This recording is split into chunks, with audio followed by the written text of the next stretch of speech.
네, 오늘 성경 말씀 보시겠습니다. 출애굽기 20장 4절부터 6절까지 말씀입니다. 너를 위하여 새긴 우상을 만들지 말고 또 위로 하늘에 있는 것이나 아래로 땅에 있는 것이나 땅 아래 물속에 있는 것의 어떤 형상도 만들지 말며 그것들에게 절하지 말며 그것들을 섬기지 말라. 나 내 하나님 여호와는 질투하는 하나님인즉 나를 미워하는 자의 죄를 갚되 아버지로부터 아들에게로 3, 4대까지 이르게 하거니와 나를 사랑하고 내 계명을 지키는 자에게는 천대까지 은혜를 베푸느니라. 아멘. 이 계명에 대하여, 둘째 계명에 대하여 이런 제목으로 하나님 말씀 증거하겠습니다. 금요일에는 하이델베르그 요리문답 보고 있습니다. 10계명에 대해서 이제 보고 있는데요. 오늘은 둘째 계명에 대한 설명을 보겠습니다.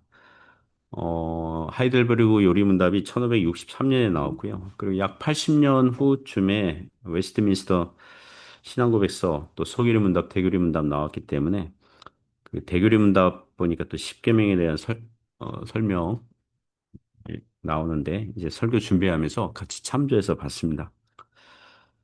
어, 오늘은 둘째 계명에 대한 설명이고요.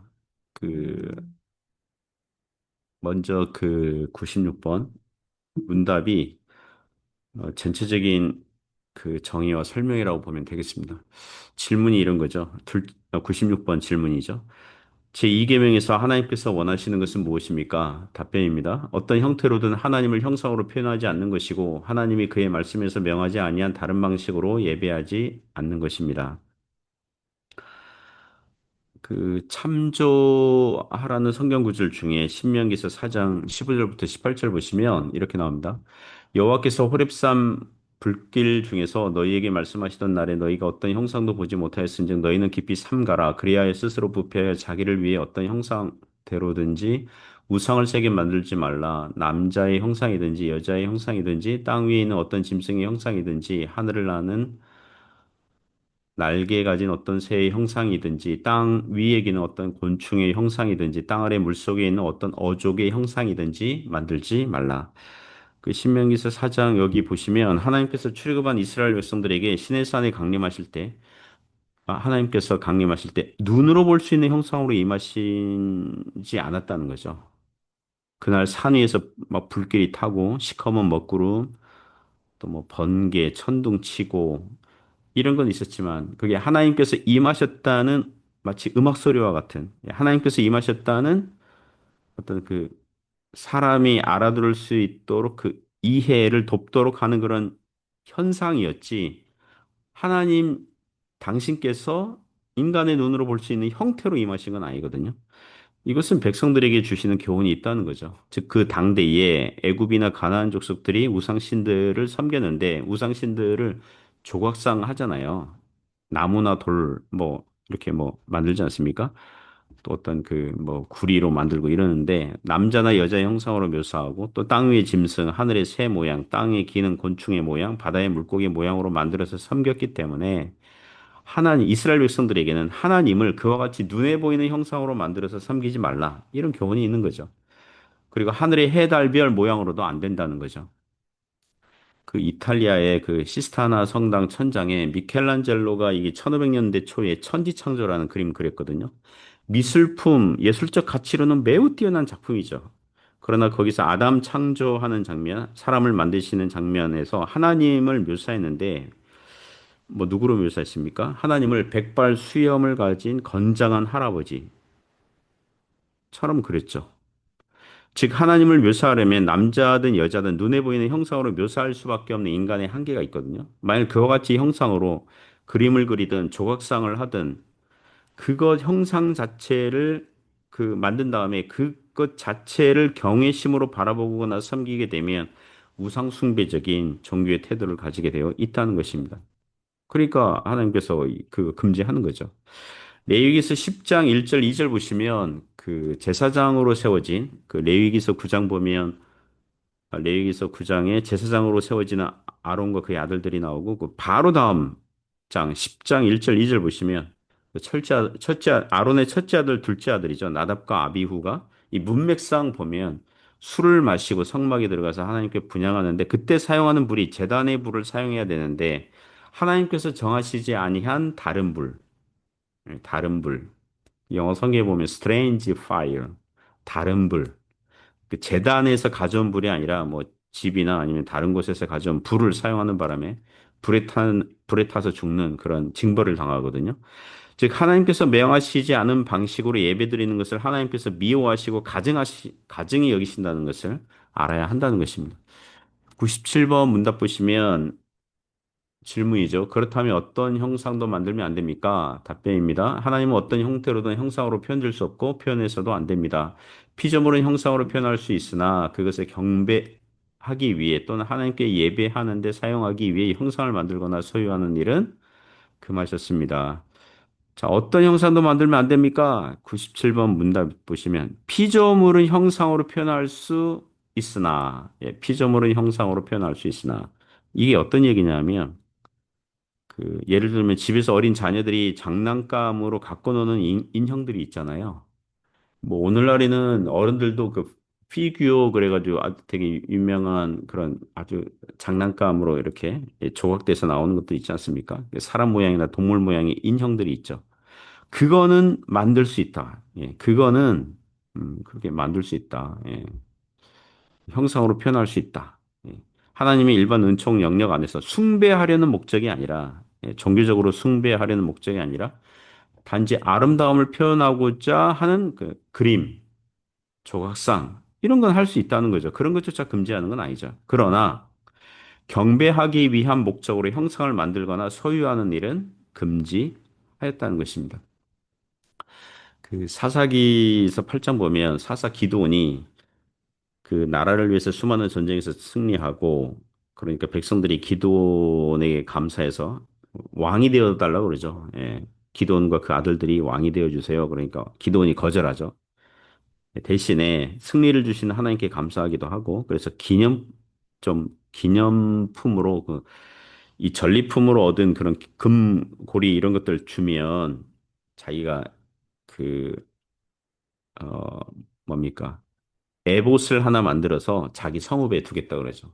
이 에봇은 보통 대제사장이 입었던 앞치마 종류고요. 또 그 앞치마 위에 또 12지파를 상징하는 이제 보석을 박은 흉패 입고 하는데 어쨌든 이 에봇을 만들어요. 예, 에봇을 만듭니다.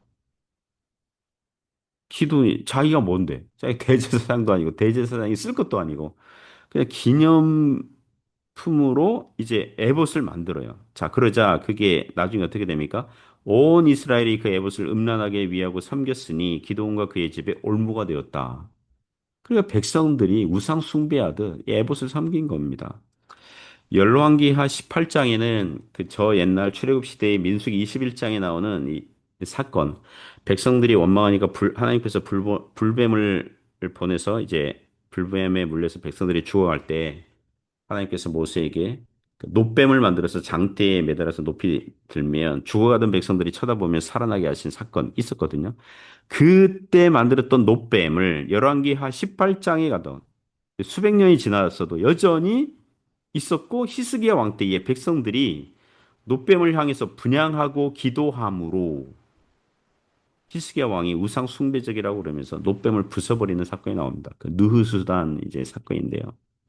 그러니까 구약 백성들은 또는 사람들은 끊임없이 어떤 거룩한 물건과 관련된 것으로 만들고 거기에 종교적인 의미를 부과하여서 우상 숭배적으로 뭐 기도하거나 섬기게 되니 그런 거 끊임없이 주의해야 한다는 것입니다. 혹시 오늘날 신자들 중에서 이 십자가 목걸이 있잖아요. 십자가 목걸이 그게 뭐라 그럴까요? 단지 예뻐서 또는 나는 크리스찬이야. 그래 티 내려고 하는 그렇게 십자가 목걸이 할 수는 있죠. 그러나 그런 단순한 이유가 아니라 이 십자가를 하면 이게 부적처럼 나를 보호해 줄 거야. 이렇게 종교적인 의미를 부과한다면 십자가를 미신처럼 우상숭배적인 태도로 그 섬길 위험이 있는 거죠. 98번 문답 보겠습니다. 그렇다면 교회에서는 평신도를 위한 책으로서 형상들을 허용해서도 안 됩니까? 그렇습니다. 우리는 하나님보다 더 지혜로운 채에서는 안 됩니다. 하나님께서는 백성들이 말 못하는 우상을 통해서가 아니라 그의 말씀에 대한 살아있는 강서를 통해 가르침 받기를 원하십니다. 98번 질문에서 이 평신도를 위한 책은 그 카톨릭이 사용하는 용어거든요. 그러니까 개신교 프로테스탄트가 아니 카톨릭은 왜 이렇게 조각상 성모 마리아상 예수님 순환상 또 각종 성자들의 그런 조각상을 만들어서 교회당에 설치하냐 이런 비판에 그들이 내놓은 대답이 이런 거예요. 그러니까 평신도들이 그 글자를 모르거나 학교 공부하지 않은 평신도들이 많은데 그 사람들이 눈에 보이는 조각상을 통해서 일종의 그 교육용으로 평신도를 위한 책이다. 이렇게 주장을 했거든요. 그러니까 그들은 사람들이 연약함을 위한다는 핑계로 우상 숭배적이고 미신적인 종교 행위를 부추기고 있는 거죠. 자, 성모 마리아 조각상이 있다고 합시다. 또는 예수님 십자가에서 고난받는 그 순환 조각상 이런 거. 그러면 그 조각상 앞에서 무엇을 합니까? 또는 성자들의 조각상 만들어서 그 조각상 앞에 사람들이 뭐 해요? 성호를 긋고 그 앞에 또 촛불을 켜고 그 조각상 앞에서 기도하거든요. 그 조각상이 뭐 재료가 뭔데요? 나무나 콘크리트, 플라스틱, 세라믹 등으로 만들어진 돌이나 석재, 석회암 등으로 만들어진 조각상에 불과하잖아요. 거기에는 그 어떤 종교적이거나 신령한 효험이나 능력이 없거든요. 근데 사람들이 그 의미를 부여해서 섬기게 되어 있다고요. 그래서 어떤 지역들은요, 이 성모 마리아 상에서 이 피눈물이 흐르는 뭐 그런 현상을 굉장히 지나치게 관심을 가지고 그걸 누가 그랬는지가 어떻게 합니까? 그럼 미신적인 태도를 보이는 거거든요. 자, 그러면 어떻게 하나님 바르게 섬기고 알아야 됩니까? 오직 말씀이죠. 로마서 10장 17절 말씀. 믿음은 들으면서 나며 들으면 그리스도의 말씀으로 말미암느니라. 디모데후서 3장 16절 말씀. 모든 성경은 하나님의 감동으로 된 것으로 교훈과 책망과 바르게 함과 의로 교육하기에 유익하니. 그래서 성도들은 부지런히 하나님의 말씀을 배움으로 바르게 예비하는 훈련과 즐거움을 누려야 될 줄 믿습니다. 제가 이 설교 준비하면서 사실상 뭐 우리는 뭐 뭐라 할까요? 이제 뭐 천주교 교회는 안 가잖아요. 예? 안 가지 않습니까? 그래서 대신에 한국 교회는 어떤 위험이 있냐면 우리 주변에 한국 교회 주변에 이단들이 기승이 심합니다.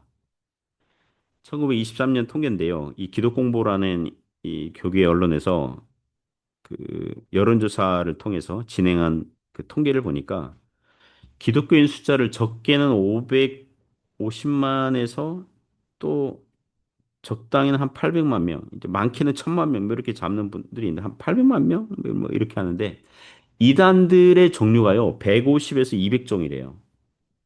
통계에 의하면. 그 숫자가 40에서 50만에서 이제 100만 명까지 잡는다는 거예요. 그러니까 10명 중에 1명, 그 기독공보 거기에서는 8.3%가 이단이다. 그러니까 그러니까 기독교인이라는 이렇게 한 사람들 중에 8.3, 그러니까 한 10명 중에 1명은 이단이다. 이렇게 나왔더라고요.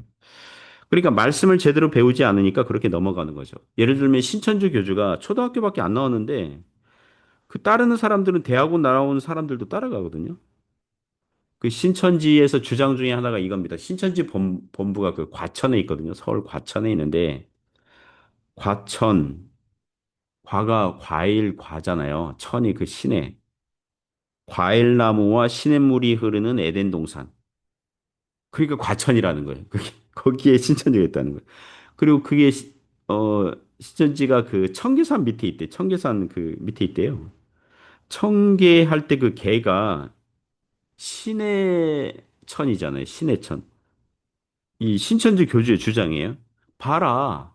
신의 천, 신의 산이다. 예, 청계천이 신의 산이다.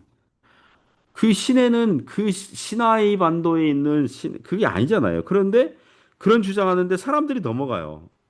대학원 나온 사람들도 넘어가요. 그리고 이단 활동의 시작의 평균 나이가 21세라고 합니다. 즉, 이단들은 20대 초반의 청년들을 타겟팅하고 노린다는 겁니다. 그러니까 우리의 어린 자녀들이 하나님의 말씀으로 바르게 자라나도록 훈련해야 돼요. 그렇잖아요. 그런 기사들 보면서 경각심을 갖게 됐습니다. 사랑하는 성도 여러분, 보이지 아니하시는 하나님을 어떻게 알고 따르고 신뢰합니까? 말씀을 통해서. 오직 성경 말씀을 통해서 배우고 알아가고 그렇게 따라가는 것입니다. 주의 말씀을 부지런히 배우는 저 여러분 되시기를 주님의 이름으로 축복합니다.